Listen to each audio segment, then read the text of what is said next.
বিপ্লবী শরীফ ওসমান হাদির চিরবিদায়ের মধ্য দিয়ে ইনকিলাব মঞ্চ নতুন করে আলোচনায় এসেছে।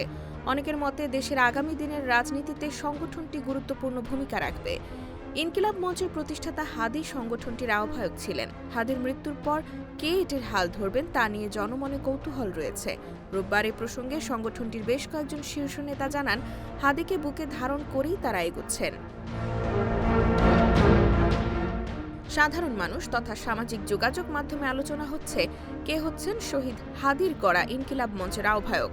শোক ও সমবেদনার পাশাপাশি সামাজিক প্ল্যাটফর্মে লেখা হচ্ছে, শহীদ হাদির শূন্যস্থান কখনো পূরণ করা সম্ভব নয়, তবে তার গড়া ইনকিলাব মঞ্চকে বাঁচিয়ে রাখতে হবে। শহীদ হাদি ও ইনকিলাব মঞ্চের প্রতি বিশ্বস্ত ব্যক্তিকে আহ্বায়কের দায়িত্ব নিতে হবে। ইনকিলাব মঞ্চের শীর্ষ নেত্রী ও ডাকসুর মুক্তিযুদ্ধ ও গণতান্ত্রিক আন্দোলন সম্পাদক ফাতিমা তাসনিম জুমা বলেন, আমরা আমাদের ভাইয়ের সংগ্রামী জীবনকে আঁকড়ে ধরে বুকে ধারণ করেই এগোচ্ছি। সংগঠনের আহ্বায়ক কে হবেন এটি নিয়ে আমরা এখনো কিছু ভাবছি না।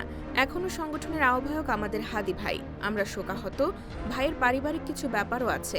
আমরা সবাই মিলে সিদ্ধান্ত নেব। সব মিলিয়ে সিদ্ধান্ত অনুযায়ী আমরা প্রেস ব্রিফ করে জানাবো।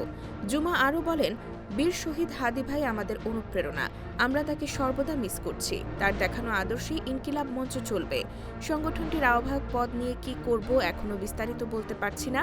হাদি ভাইয়ের সৃষ্টি ইনকিলাব কালচারাল সেন্টার 2-1 দিনের মধ্যে খুলে দেওয়া হবে। শনিবার হাদির দাফন সম্পন্ন হওয়ার পর শাহবাগে সমাবেশ করেন ইনকিলাব মঞ্চের বিক্ষুব্ধরা।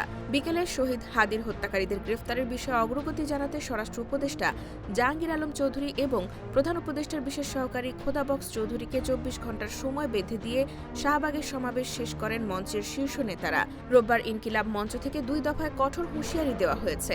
হাদির হত্যাকাণ্ডে জড়িতদের দ্রুত বিচারের আওতায় আনা এবং সিভিল মিলিটারি ইন্টেলিজেন্সে থাকা দোসরদের শনাক্ত ও গ্রেফতারের দাবি জানিয়েছে সংগঠনটি। IBTV USA, new York.